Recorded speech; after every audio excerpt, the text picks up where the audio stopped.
Pourquoi ce scientifique japonais, qui a reçu le prix Nobel de médecine en 2016, s'est converti à l'islam? Yoshinori Ohsumi est un universitaire japonais, spécialiste de biologie cellulaire. En 2016, il fait une découverte majeure sur le corps humain.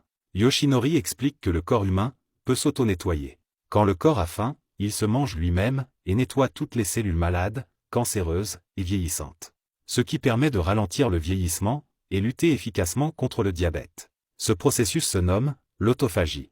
Yoshinori a démontré que pour déclencher ce processus d'autophagie, il faut que notre corps se retrouve dans des conditions inhabituelles. Pendant que Yoshinori présentait sa découverte, on lui a demandé s'il existait un moment idéal pour que l'autophagie combatte les cellules cancéreuses. Il a répondu que oui.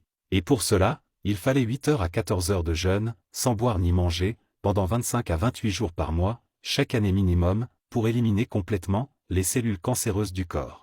Ce que venait de décrire Yoshinori, c'est le jeûne du Ramadan.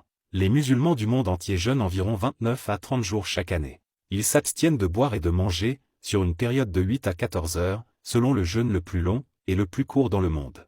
Grâce à ses recherches, Yoshinori a été récompensé du prix Nobel de médecine. Il a déclaré que la manière de jeûner des musulmans est idéale pour déclencher ce processus.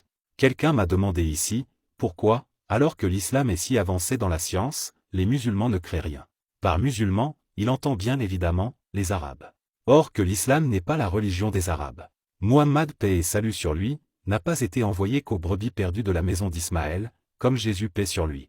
Sourate 81, versets 24 à 27. وما هو على الغيب بضنين وما هو بقول شيطان رجيم فأين تذهبون إن هو إلا ذكر للعالمين. Les Arabes ne sont pas l'univers, et nos frères et sœurs du monde entier, comme Yoshinori, démontrent grâce à la science, la véracité de l'islam. Mais l'histoire est témoin que nos frères et sœurs arabes ont révolutionné la médecine et les sciences. Votre manque de connaissances n'effacera pas notre contribution au développement de l'humanité. Je vous laisse donc méditer sur ce verset.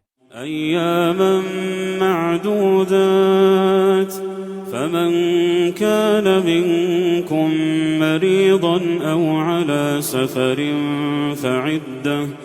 فعدة من أيام أخر وعلى الذين يطيقونه فدية طعام مسكين فمن تطوع